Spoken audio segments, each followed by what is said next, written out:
Hi friends, இன்றைக்கி என்ன video பார்க்க போகிறோன்னா இன்றைக்கி என்ன சமையல் தான். இன்றைக்கி என்ன சமையலில் வெள்ளிக்கிழமை நான் கூழ் காய்ச்சிருந்தேன். அந்த வீடியோ தான் பாருங்கள். பிடிச்சிருந்தா சப்ஸ்கிரைப் பண்ணுங்கள், லைக் பண்ணுங்கள், ஷேர் பண்ணுங்கள், கமெண்ட் பண்ணுங்கள். சப்ஸ்கிரைப் லைக் பண்ணிவிட்டு பாருங்கள். கண்டிப்பாக உங்களுக்கு பிடிக்கும். காய் விளாக்ஸுக்கு சப்போர்ட் பண்ணுங்கள்.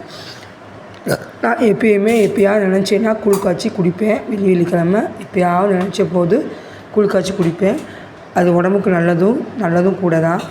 நீங்களும் பார்த்துருப்பீங்க. ஒரு வீடியோ ஃபுல் வீடியோ போட்டிருப்பேன், இப்போயும் போட்டிருக்கேன். உங்களுக்கு பிடிச்சிருந்தா எனக்கு சப்போர்ட் பண்ணுங்கள். மேலும் எனக்கு ஆதரவு தெரியுங்க. இன்றைக்கி பாதி கதையை சொன்னீங்களா, இன்றைக்கி பாதி கதையை சொல்கிறேன். அப்புறம் கல்யாணம் ஆயிடுச்சு. 4 நாளுக்குள்ளே கல்யாணம் ஆயிடுச்சு.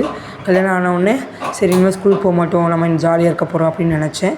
ஆனால் போன பிறகு தான் அங்கேயும் கஷ்டம் தெரிஞ்சிச்சு. இத்தனை நாள் அம்மா கூடயே இருந்துட்டு கல்யாணம் போகும்போது அங்கே கஷ்டம். அங்கே காலையில் எழுந்திரிக்கணும், வாசல் தொளிக்கணும், குளிக்கணும், கோலம் போடணும், அதுக்கப்புறம் சமைக்கணும், அவங்களுக்கு ஹெல்ப் பண்ணணும் அப்படின்லாம் இருந்துச்சு.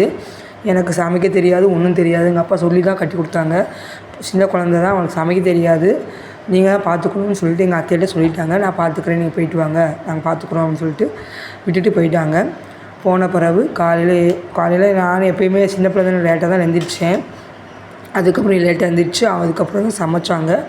ஒரு 6 மணி 7 மணிக்கு எழுந்திரிச்சு அவங்க சமைக்கும்போது கூட இருந்து அவங்களுக்கு என்ன வேணுமோ பண்ணி